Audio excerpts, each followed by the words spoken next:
시청자 여러분 안녕하십니까. 요즘 제가 이렇게 자동차로 운전할 때는 말이죠. 그 자동차의 그 기름 게이지, 기름 메타가 왜 그렇게 이렇게 급격하게 떨어져 가는지 참 어떻게 보면 가슴이 참 철렁할 정도로 그렇게 느껴지는 이유가 아마도 여러분 잘 아시겠지만 고유가 때문이겠죠. 방송에서 이게 적합한 얘기인지는 모르겠는데 그야말로 살인적인 그런 그 유가 상승세를 지금까지 보여왔습니다. 정부가 지난 19일 날 유가 안정 종합대책이라는 걸 내놨는데 자 이걸로 과연 유가가 잡힐지 뭐 여러 가지 의견이 분분합니다. 오늘 G7 스페셜 그래가지고 고유가 시대를 좀 어떻게 한번 돌파할 수 있을까 뭐 이런 주제로다가 진단을 해보는 시간을 마련했습니다. 오늘 사계 전문가 여러분 두 분 모셨는데요. 제가 소개해드리겠습니다. 자, 제 왼쪽부터 에너지경제연구원 에너지정책연구본부장 이달석 박사님 자리해 주셨습니다. 고맙습니다. 이 박사님. 네, 안녕하세요. 네네. 자, 오른쪽에 서강대 화학과 과학 커뮤니케이션 이덕환 교수님. 자, 바쁘신데 고맙습니다. 네, 교수님, 안녕하세요. 네. 자, 시청자 여러분 오늘 토론 주제 먼저 화면에서 만나보시겠습니다. 2012년 더 빠르고 더 무섭게 치솟는 유가의 고공행진. 시민들은 고유가 공포에 시달리고 있다. 지난해 중동산 두바이유 가격은 2010년보다 평균 36% 오른 배럴당 106달러를 기록했고 북해산 브렌트유의 작년 가격 또한 평균 111.08달러로 사상 최고 기록을 세웠다. 올해 유가는 이미 지난해의 기록들을 넘어섰고 국내 휘발유 가격은 2,000원을 돌파한 지 오래이다. 롯데 가격이 부담이 되죠. 이거 출퇴근하는데 상당히 많이. 지금 차 갖고 다니기가 무서울 정도로 너무 비싸서 할 수 없이 지금 뭐 조금씩 놓고 다니고 그렇습니다. 생계형 운수 자영업자들에게 있어 고유가 현상은 그야말로 생계를 위협하는 수준. 낮은 운임에 비해 천정부지로 상승하는 기름값. 고삐 풀린 유가는 서민 경제를 뒤흔들고 있는 것이다. 돈 많이 들죠. 일단 기름값으로 가장 많이 드니까 지금 가장 걱정되고 있습니다. 요새 뭐 워낙 기름값 많이 올라서 마진도 별로 그렇게 많이 안 남고요. 다른 제반 비용도 같이 올라가는데 기름값이 워낙 큰 폭으로 오르다 보니까 뭐 가끔 손해 날 때도 있고 힘듭니다. 여기에 설상가상으로 최근 유가가 200달러까지 오를 수 있다는 목소리가 커지고 있어 고유가에 대한 공포는 더 커져만 가고 있다. 유가 200달러 논쟁은 국제유가가 150달러에 육박했던 지난 2008년 금융위기 이후 처음으로 있는 일. 만약 유가 200만 달러가 현실화된다면 원유 수입 세계 4위인 우리나라의 경제는 단숨에 얼어붙을 것이다. 새로운 휘발유 공급업체의 투입을 통한 가격 경쟁, 알뜰 주유소 확대, 주유소 혼합 판매 활성화, 온라인 석유 시장 개설 등 여러 방안을 제시하고 있는데 과연 실효성 있는 대안인 것인가? 그리고 계속되는 고유가에 뜨겁게 달아오른 유류세 인하 논란. 정부는 왜 유류세 인하에 침묵하고 있는 것인지. 센 스페셜. 고유가에 대한 다양한 분석과 그 해법은 무엇인지 집중 점검해본다. 자, 오늘 두 박사님 제가 아까 오프닝에서 운전할 때 얘기를 했는데 두 분 다 운전하시죠? 네, 그렇습니다. 제가 얘기한 게 과하지 않죠. 이렇게 운전할 때 보면은 게이지가 이게 눈금 내려가는 게 너무 막 보이는 것 같아요. 요즘 그럴 정도로 이제 유가가 참 서민 생활에 심각한 그런 그 고통을 주고 있는데 자, 우리나라 에너지의 97%가 수입이랍니다. 이거 어마어마한 숫자죠. 거의 뭐 97%는 모든 에너지를 다 수입을 해서 쓴다 그래도 과언이 아닌데 우리 시청자는 우리가 그 원유 수입국 순위가 세계에서 네 번째라고 해요. 그러면은 경제 규모에 비해서도 원유를 워낙 많이 수입을 하는 그런 통계라고 볼 수 있겠죠. 자, 우리가 한번 그 해법을 찾아보기 이전에 먼저 한번 그 진단을 해보는데 왜 이렇게 유가가 그 최근 들어서 뭐 물론 계속 기조적으로 올라왔지만 이렇게 급격히 더 오르는지 뭐 그 특히 휘발유값 상승세는 지금 100매길째 정부가 대책 내놓기 전에는 100매길째로 그냥 하루도 빠짐없이 올랐다 그래요. 그렇죠? 그래서 한번 이렇게 고유가 이유 왜 이렇게 원인이 되는지 우선 뭐 아무래도 이란 사태를 좀 짚을 수 있을까요? 그 단기적으로는요. 이 박사님 좀 말씀해 주시죠. 그렇습니다. 최근 유가 상승의 가장 큰 원인은 이란 핵 문제를 둘러싼 그 이란과 서방 국가들 간의 갈등이 가장 중요한 요인입니다. 네. 이란이 하루 230만 배럴 정도 이 원유를 수출하는 세계 3위 원유 수출국인데 현재 미국과 EU 중심으로 이란에 대한 추가 제재 조치의 하나로 이란 원유에 대한 검수를 추진하고 있습니다. 네. 그래서 이것이 국제 유가에 상당히 반영돼서 유가를 상승시키고 있는 중요한 요인이 되고 있습니다. 네. 이덕환 교수님은 그 이란 핵 문제 외에도 물론 자원의 어떤 유한성 그런 것이 이제 근본적으로 원인이 되겠지만은 그 이외에 또 원인을 한번 좀 짚어주시죠. 그 말고도 뭐 국제적으로 중국을 비롯해서 여러 그 저개발 국가들의 네. 경제 발전, 네, 그렇죠. 성장, 수요가 이런 것 때문에 이제 수요가 급격하게 늘어나는 것도 기본적으로 유가를 상승시키는 요인이라고 보고 있습니다. 그렇겠죠. 우리가 이런 고유가의 흐름이 언제까지 지속될 것인가? 대체 에너지가 뭐 강력한 무슨 뭐가 개발되기 전까지는 기조적으로 아마 결국 그래도 오르지 않을까 싶은데 어떻게 보세요? 이렇게 고유가가 뭐 마냥 그렇게 계속될까요? 이 박사님. 단기적으로는 뭐 이란 핵 문제의 영향에 따라서 큰 네. 영향을 받아서 네. 이런 사태가 악화된다면 추가 상승 요인이 있을 테고 현재 봐서는 이란 핵 문제가 대부분 시장에 반영되어 있기 때문에 금년 내에 뭐 추가로 크게 상승할 것 같지는 않습니다. 대개 금년 유가는 지난해보다 $10 정도 상승한 115 내지 두바이유 기준입니다만 120달러 선에서 안정이 될 것으로 예상은 하고 있지만 네. 이란 핵 문제가 어떻게 돌아가느냐에 따라서 크게 달라질 수가 있을 겁니다. 지금 이 박사님 말씀대로 그야말로 더 이상 크게 안 올랐으면 참 다행일 텐데. 자, 우리 이 교수님도 그렇게 보시는지. 글쎄요, 뭐 워낙 국제 정세라는 게 돌발 변수가 많은 거고 네. 더욱이 아까 말씀드린 것처럼 기본적으로 그 유가는 앞으로도 계속 오른다고 볼 수밖에 없는 것 같습니다. 그 얼마나 빨리 오르느냐의 문제지. 그렇죠. 앞으로 고유가 시대는 우리가 견뎌내야 될 심각한 문제라고 보고 있습니다. 그러게요. 속도와 폭의 문제이긴 하지만 뭐 기조적으로 이게 참 적어도 크게 떨어질 가능성은 없어 보이죠. 그렇죠. 예, 그렇습니다. 특히 지난해 중동 북아프리카 사태를 거치면서 산유국들이 그 사회 안정을 위해서 많은 재정 지출을 했습니다. 그래서 네. 그 산유국들이 재정 소요를 충당하기 위해서도 유가가 크게 떨어지기가 어려운 그런 상황입니다. 자, 하여튼 뭐 국제 정세가 좀 나아져야 될 텐데 아무튼 걱정입니다. 이번 그렇게 고유가 사태에서 정부가 드디어 마침내 지난 19일 날 유가 안정화 대책을 내놨어요.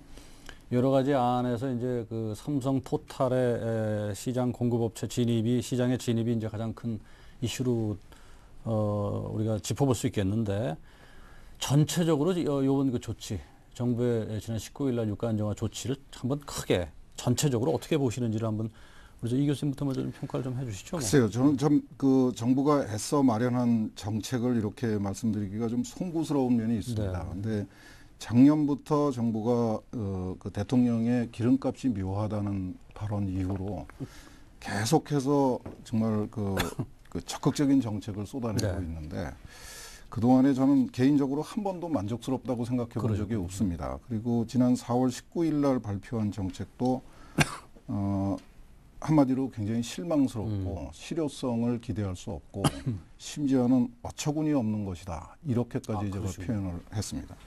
아주 우리 교수님 비판적으로 보셨는데 이제 강론별로 들어가기 전에 한번 이 박사님도 전체적으로 본부장님도 전체적으로 한번 평가를 좀 해주신다면. 사실 뭐 유가 대책이라는 것이 뭐 기본적인 제약이 있습니다.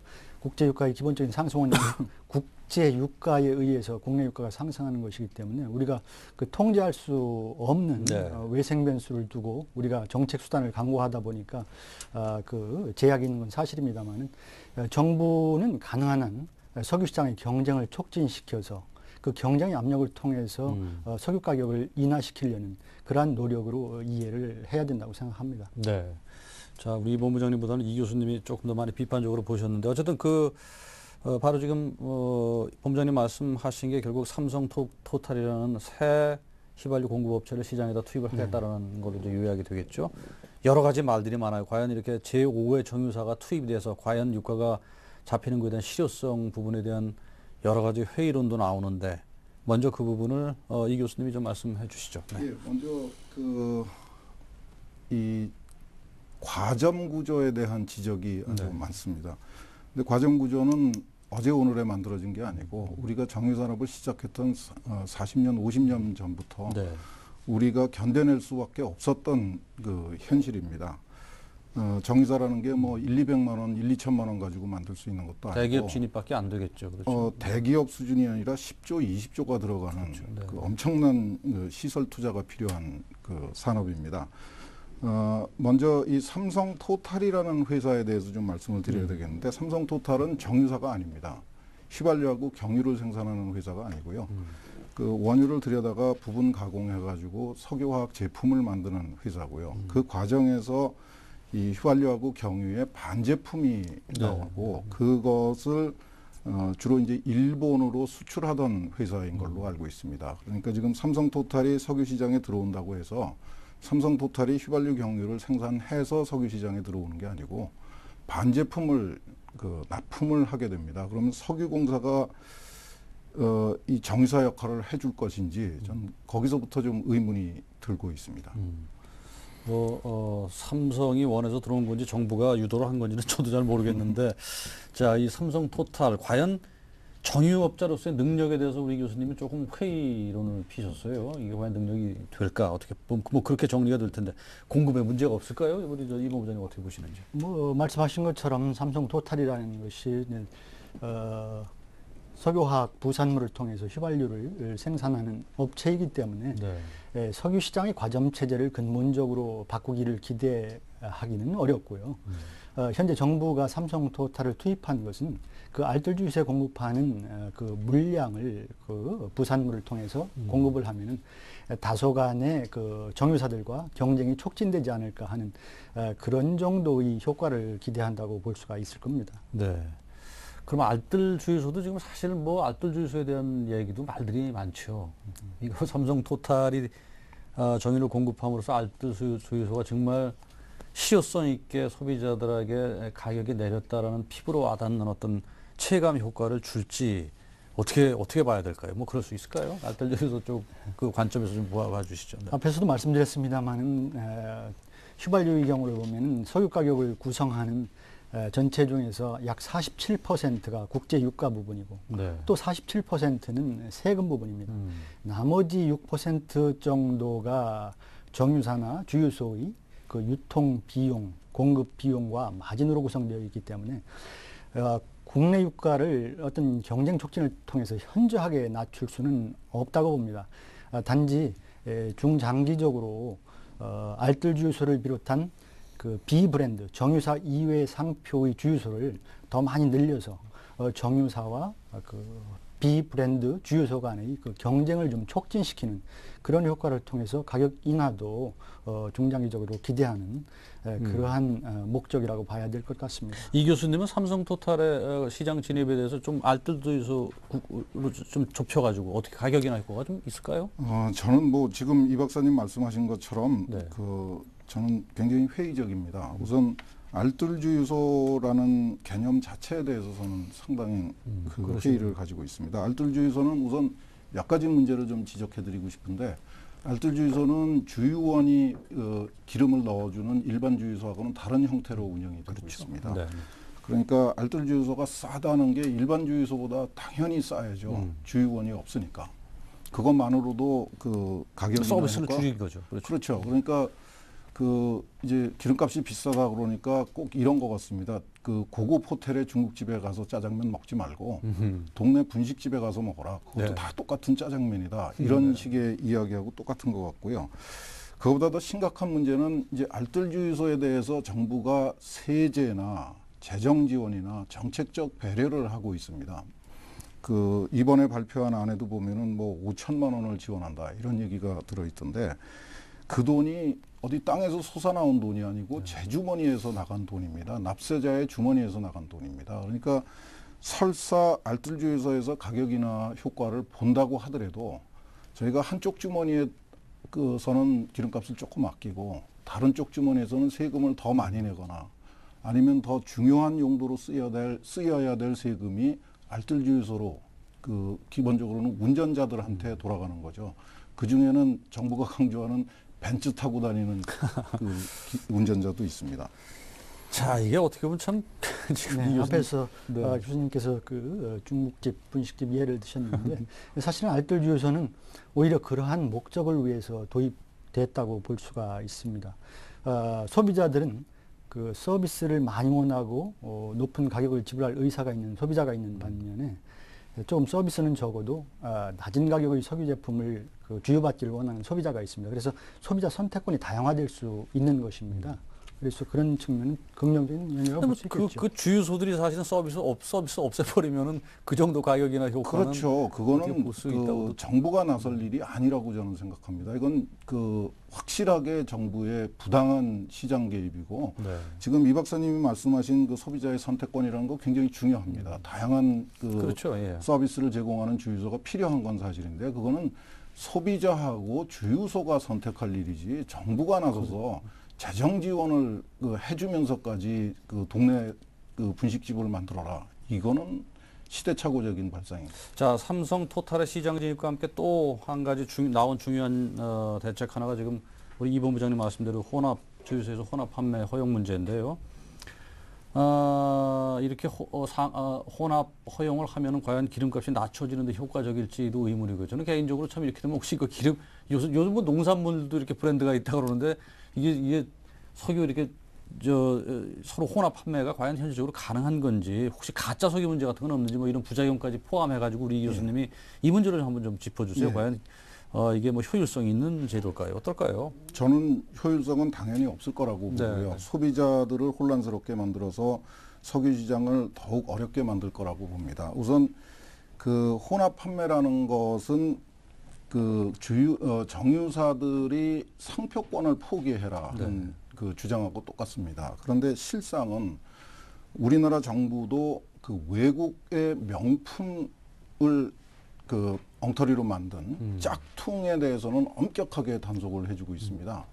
그런데 정작 우리나라 대기업이 생산한 제품에 대해서 상표를 떼고 그냥 적당히 팔아라.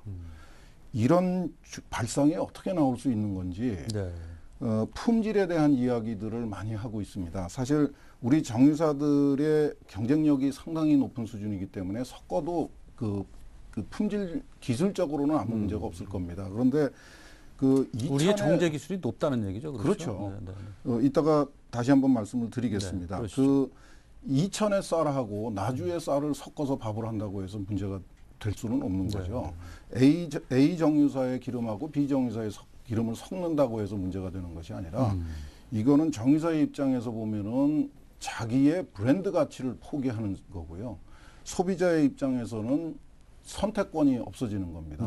물론 대규모 유통마켓에 가면은 제네릭이라고 일반 상품이라고 상표를 뗀 싼 상품이 있습니다.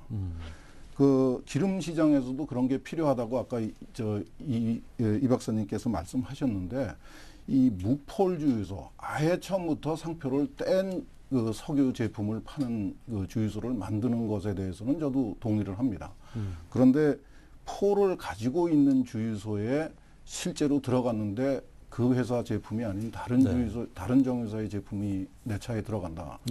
제 개인적으로는 저부터 용납이 안 될 것 같습니다. 이 조금 뭐 기술적인 문제도 포함되어 있어서 잘 모르겠는데 어떠십니까? 이 부분은. 네, 뭐 정부가 그런 대책을 내놓은 것은 주유소들이 조금 바게닝 파워를 높여서 그런 취지겠죠? 취지일 텐데요. 말씀하신 것처럼 이 상표는 소비자 선택권도 있고 또 정유사들이 상표권이 보호가 되지 않으면 장기적으로 봤을 때 정유사들 간의 경쟁이 좀 약화돼서 오히려 나쁜 효과를 가져올 수가 있는 부분이 있습니다. 그래서 그런 부분은 좀 단기적인 데 초점을 두지 말고 장기적으로 봐서 정유사의 상표권을 보호하되 앞에서 말씀드린 것처럼 비브랜드 주유소는 혼합해서 판매하고 그 비율을 좀 정책적으로 지원해서 늘리는 것은 좋습니다만 혼합 판매는 조금 다소 문제가 있는 정책이라고 보여집니다. 우리 이 교수님은 화학 전공하셨고 뭐 누구보다 기술적인 걸 잘 아시죠. 이게 오일을 이렇게 섞어놓으면 생기는 기술적인 문제가 어떻습니까? 진짜 잘 모르겠네요. 휘발유하고 경유의 경우에는 없습니다. 그냥 섞어서 뭐 저희 항상 경험하는 거 아닙니까? 뭐 보통 대부분의 소비자들은 정유사를 가리지 않고 아무 주유소에 가서 기름을 넣죠. 우리나라의 경우에는 엄격한 품질 기준이 있습니다. 네. 모든 정유사들이 4개 정유사들이 그 품질 기준을 지키기 때문에. 근데 그게 이제 품질 기준이 지켜야 된다는 전제가 있어야 되겠죠, 그렇죠? 그건 지금 반드시 지켜지고 그렇죠. 있습니다. 예를 들어서 뭐 해외에서 들여오는 제품들이 아주 그 질이 떨어지는 게 또 섞인다든가. 원칙적으로는 정부가 해외에서 들어오는 기름에 대해서도 품질 관리를 하도록 네, 되어 네, 있습니다. 네. 이건 정부의 몫입니다. 네. 품질이 현격하게 떨어지는 제품이 수입이 되는 거는 정부가 막아주도록 되어 있습니다. 네, 네, 그렇군요.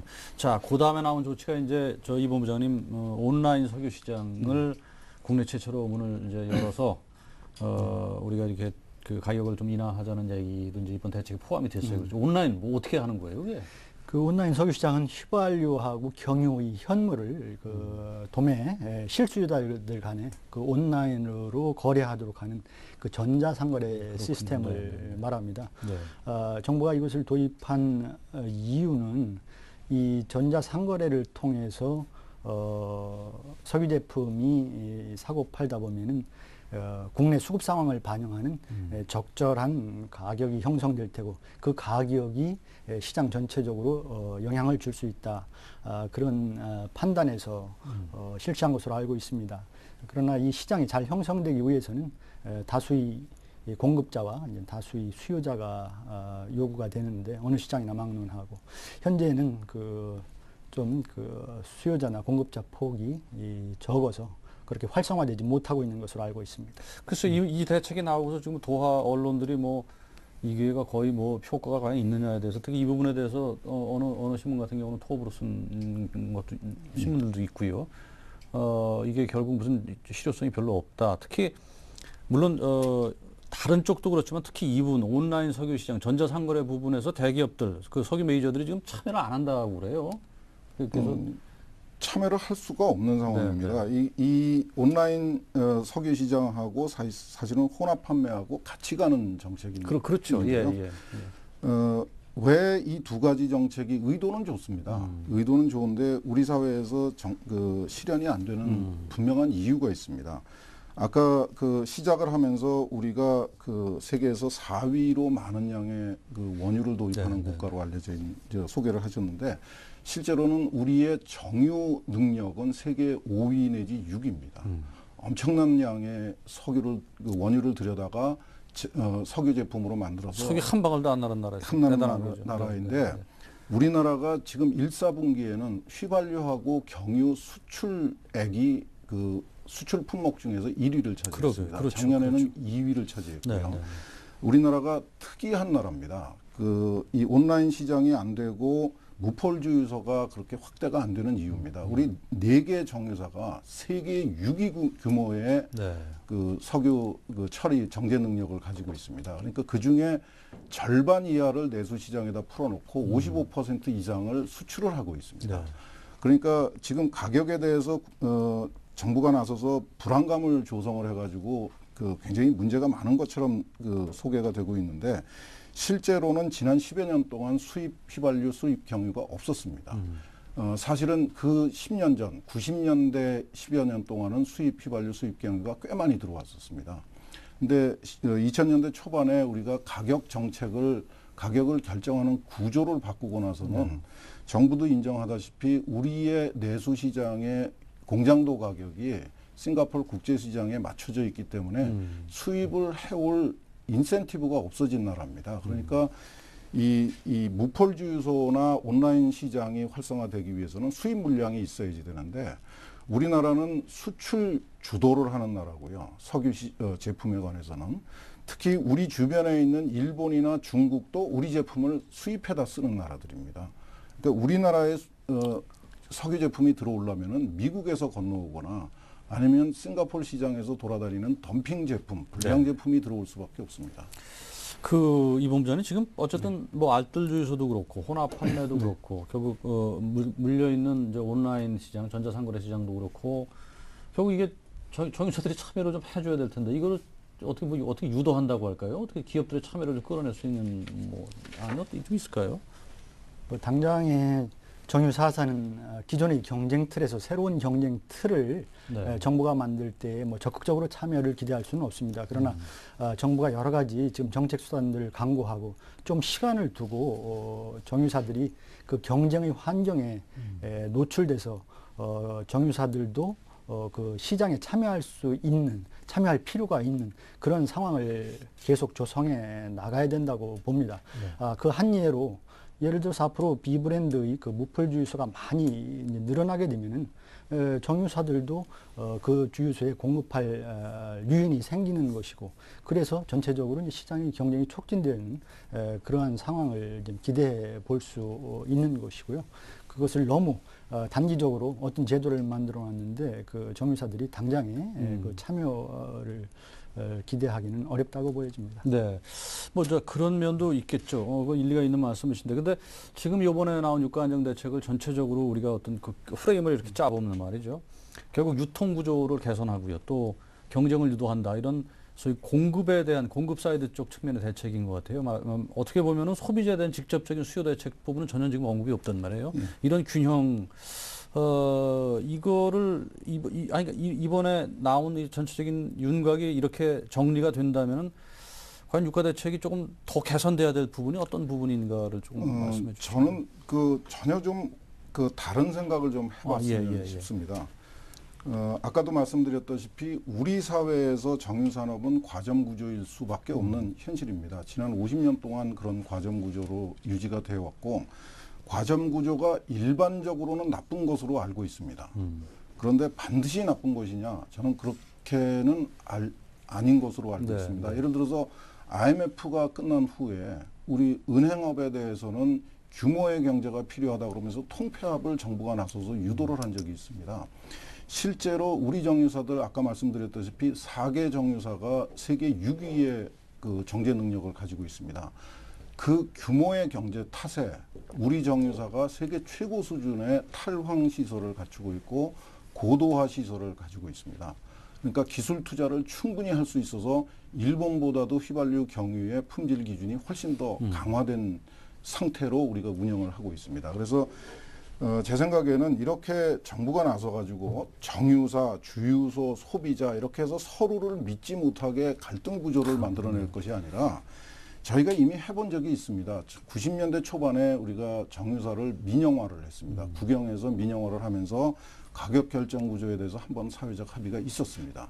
원유 가격에 연동시킨다 하는 합의를 한 적이 있고, 그 10여 년 동안 운영을 해보다가 문제가 드러나면서 다시 또 2000년대 초반에 그러면 이제 싱가포르 시장 가격에 연동을 시킨다 하고 합의를 한 적이 있습니다.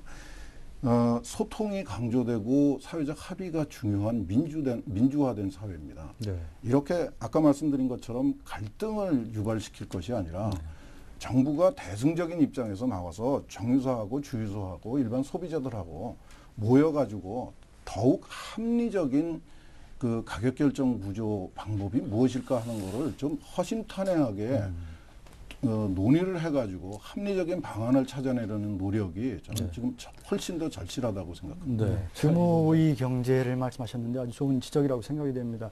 우리나라는 뭐 정유 기업당 평균 하루 70만 배를 뭐 세계에서 단연 1위입니다만 그 정도의 규모를 가지고 규모의 경제성을 바탕으로 해서 기업을 잘 운영하고 있는 건 사실입니다. 그러나 그 규모의 경제성이 있다 하더라도 기본적으로 과점 시장 구조에서는 가능하면 기업 간의 경쟁을 회피하고자 하는 그런 유인이 있습니다. 그래서 정부는 이 과점 시장에 물론 우리 효율적인 기업들이 활동을 하고 있습니다만은 최대한 그 경쟁을 촉진할 수 있는 경쟁 촉진 정책을 꾸준히 추진하고 있는 것입니다. 네. 그래서 규모의 경제를 향유하는 것도 물론 좋습니다만은 한편으로 현재의 과점 시장 구조에서 여러 가지 정책 수단을 동원해서 경쟁을 촉진시키는 것도 필요하다고 봅니다. 네. 경쟁을 촉진시키는 거하고 불신을 조장하는 거하고는 다른 거라고 생각합니다.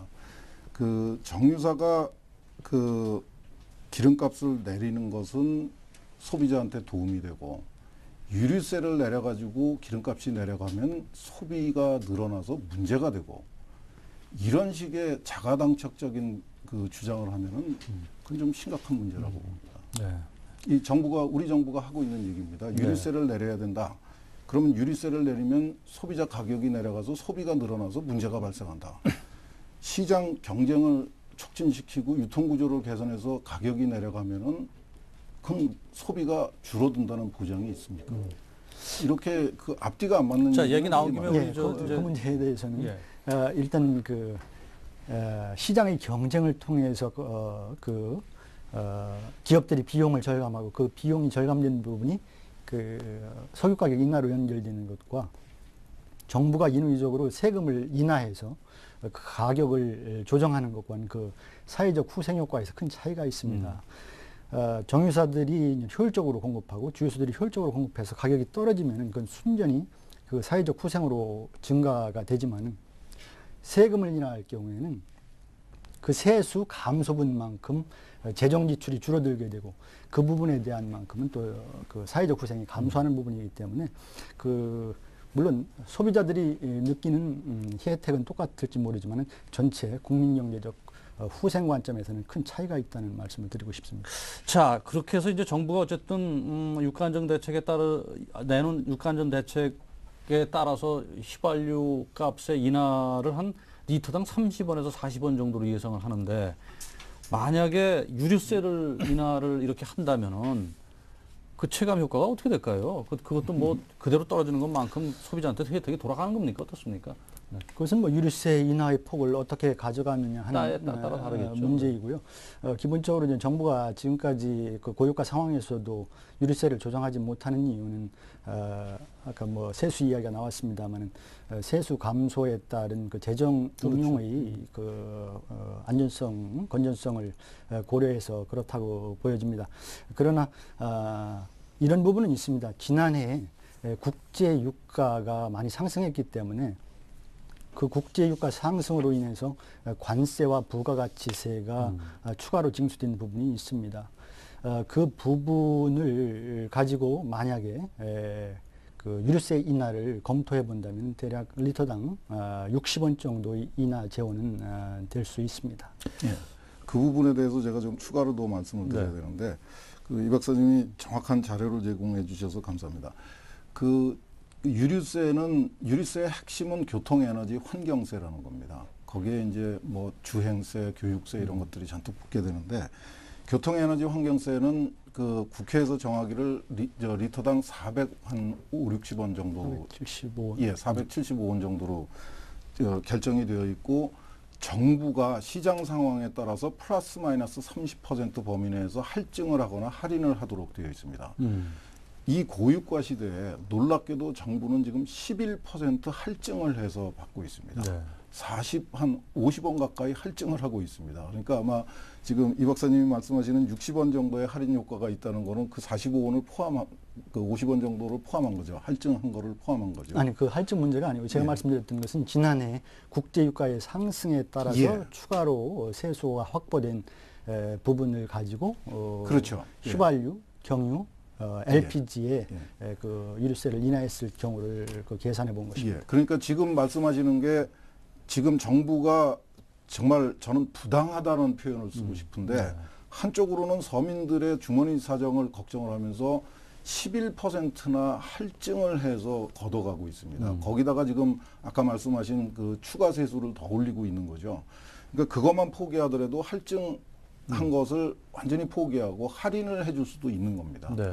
그러면 제 생각에는 뭐 200~300원 정도는 충분히 내릴 수 있다고 생각합니다. 그것이 미치는 이제 그 정부의 재정에 미치는 영향은 좀 고민을 해봐야 돼요. 그런데 200~300원은 지금 그 탄력세율이 있습니다만은 탄력세율을 최대한 낮췄을 때에 그 휘발유가 뭐 300원이지만은 경유는 한 270원인가요? 그리고 LPG 같은 경우는 뭐 70원 정도이기 때문에 세금을 조정할 때는 3개 그 수송용 석유 제품에 대한 형평성이 고려가 돼야 됩니다. 그리고 그런 고려가 없이 그런 고려를 하지 않더라도 만약에 그 탄력세율 마이너스 30%를 적용을 했을 때는 무려 8조 9조 원의 그 세수 손실이 발생하기 때문에 실질적으로 그건 정부가 선택하기 어려운 그러한 그 대안이라고 볼 수가 있습니다.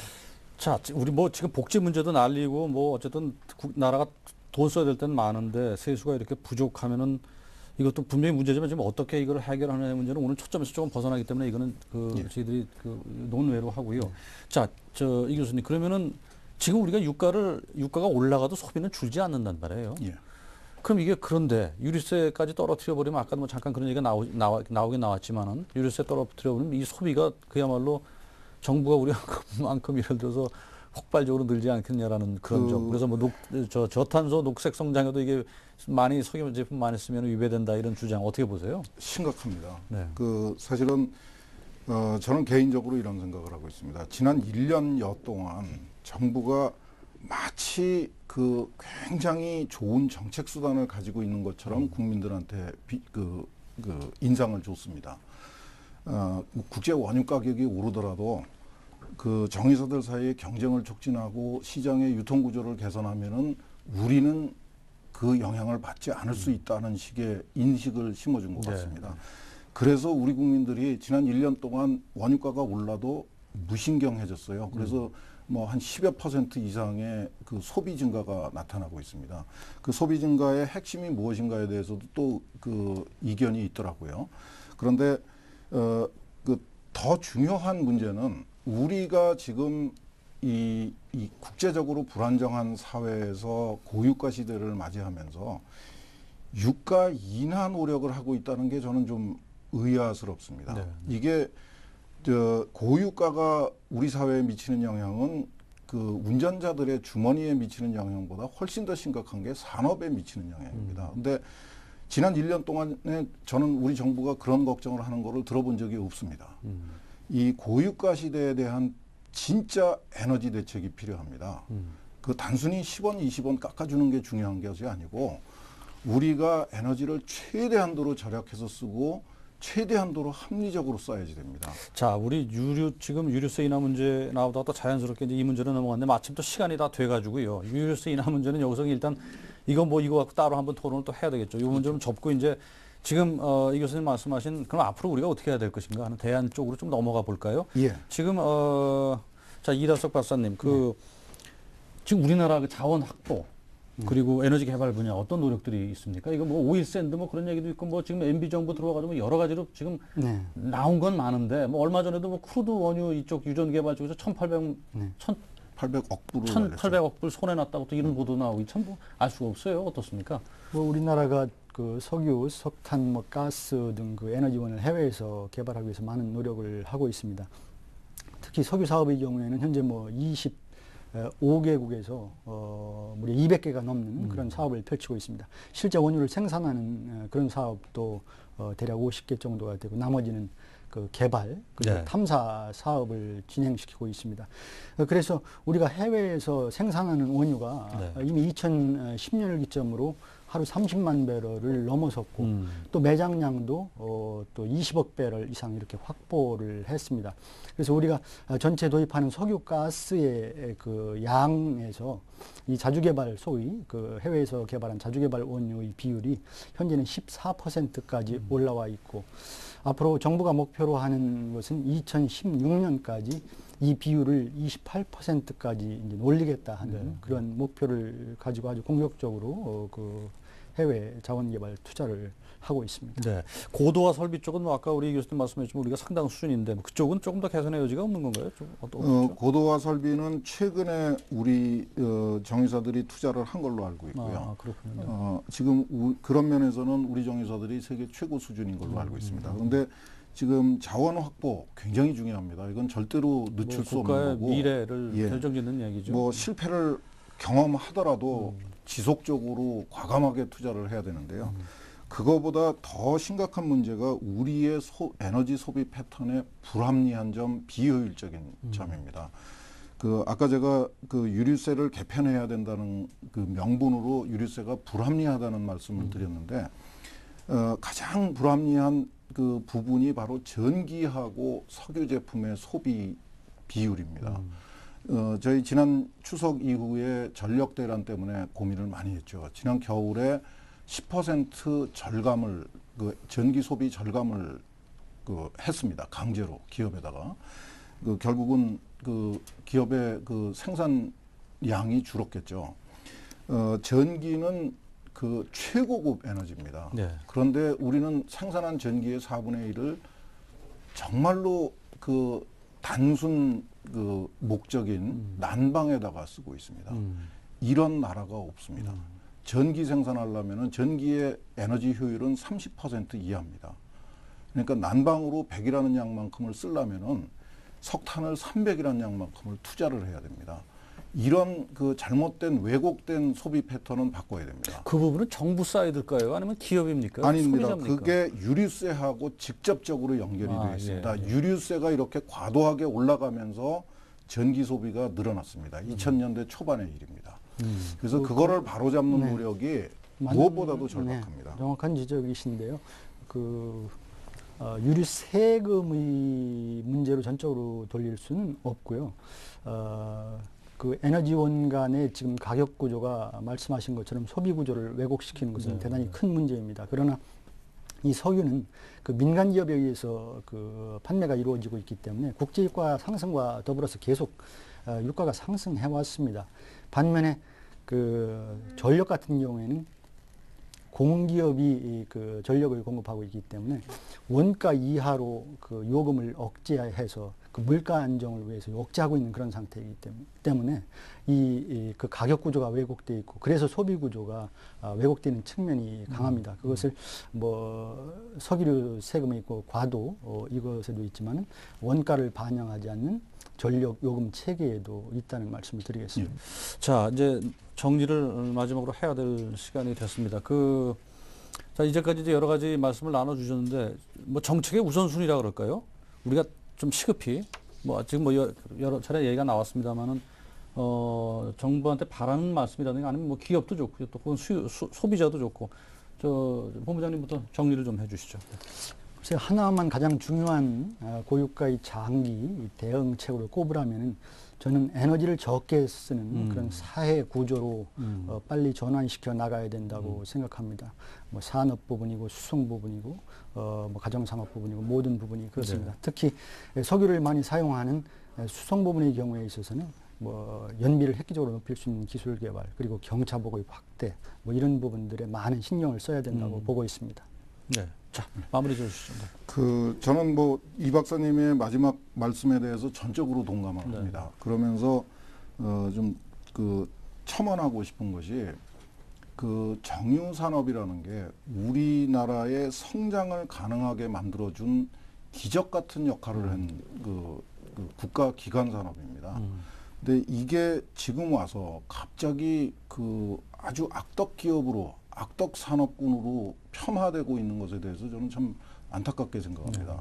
우리 현재 상황도 마찬가지입니다. 정유 산업이 흔들리면은 우리가 지금 이룩한 번영이라는 거는 물거품이 될 수밖에 없는 상황입니다.